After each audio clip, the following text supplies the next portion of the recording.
Hello കൂട്ടുകാരെ, അപ്പം ഇന്ന് രാവിലെ നല്ല പഞ്ഞി പോലത്തെ ദോശ ഉണ്ടാക്കിട്ടോ.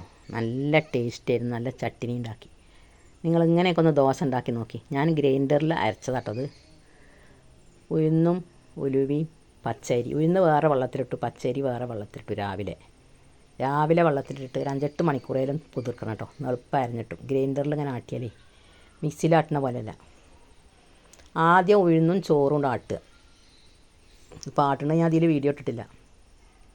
എന്നിട്ട് പിന്നെ പച്ചരി ഇട്ടെടുത്ത് കുറച്ച് വെള്ളം ഒഴിച്ചിട്ട് ഗ്രൈൻഡറിൽ ആട്ടിയ നമ്മളെ മറ്റേ ആട്ടലിൽ ആട്ടിയ പോലെ കേട്ടോ. നല്ല സോഫ്റ്റ് ആക്കാരം. ഇനി നമുക്ക് ചട്ടിനി ഉണ്ടാക്കിയാലോ. പക്ഷേ ഒരു മുറി തേങ്ങയും കുറച്ച് പിന്നെ ഇത് പൊട്ടുകടല, 2-3 ചെറിയുള്ളിയും 2 പച്ചമുളകും ചെറിയൊരു ഇഞ്ചിൻ്റെ കഷ്ണം കേട്ടോ. അത് ഇട്ടിട്ട് നന്നായി അരക്കുക. വല്ലാതെ അരയേണ്ട, ഒരു ഇടത്തരം അരച്ചിൽ, ഒരു തരിപ്പില്ല അരച്ചിൽ വേണം കേട്ടോ. ഇങ്ങനെ അരച്ചിട്ട് നമുക്കേ ഒന്ന് കടർത്തിടാം. ഈ ചട്നി അടിപൊളി ടേസ്റ്റ് കേട്ടോ. നിങ്ങൾ ഇങ്ങനെയൊക്കെ ഒന്ന് ചട്നി ഉണ്ടാക്കി നോക്കിയിട്ട് ഫീഡ്ബാക്ക് അറിയിക്കുക.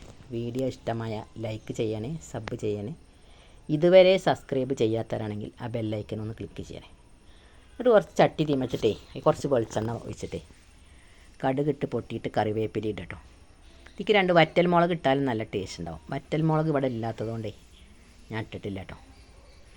പിന്നെ തലേ ദിവസം വെച്ച നല്ല തേങ്ങാപ്പാൽ ഒഴിച്ച മീൻ കറി ഉണ്ടായിരുന്നു. അതും ഒന്ന് തിളപ്പിച്ചു കേട്ടോ. നല്ല ടേസ്റ്റാണ് ദോശയ്ക്ക് മീൻ കറി. തേങ്ങാപ്പാൽ ഒഴിച്ച മീൻ കറി നിങ്ങൾ ഉണ്ടാക്കിയിട്ടുണ്ടോ? അതിൻ്റെ വീഡിയോ ഞാൻ ഇട്ടിട്ടില്ല, ഇട്ട് തരണ്ട്. അത് മൺചട്ടിയിൽ വെച്ചിട്ടേ ഫ്രിഡ്ജിൽ വെച്ചിട്ട് രാവിലെ ഒന്ന് ചൂടാക്കിയിട്ടത് ദോശയ്ക്ക് അടിപൊളി ടേസ്റ്റ് കേട്ടോ. ചട്ടിനിയും ടേസ്റ്റാണ്, ഈ മീൻ കറിയും നല്ല ടേസ്റ്റാണ്. അങ്ങനെ ദോശൻ്റെ കൂടെ ഇതും കൂടിയും കഴിച്ചാലേ അടിപൊളി ടേസ്റ്റാണ്. ഞാൻ രാവിലെ വീഡിയോ ഇട്ടപ്പോൾ നിങ്ങൾക്കൊന്ന് വീഡിയോ ഇട്ടതാട്ടോ, രാവിലെ ഉണ്ടാക്കിയത്.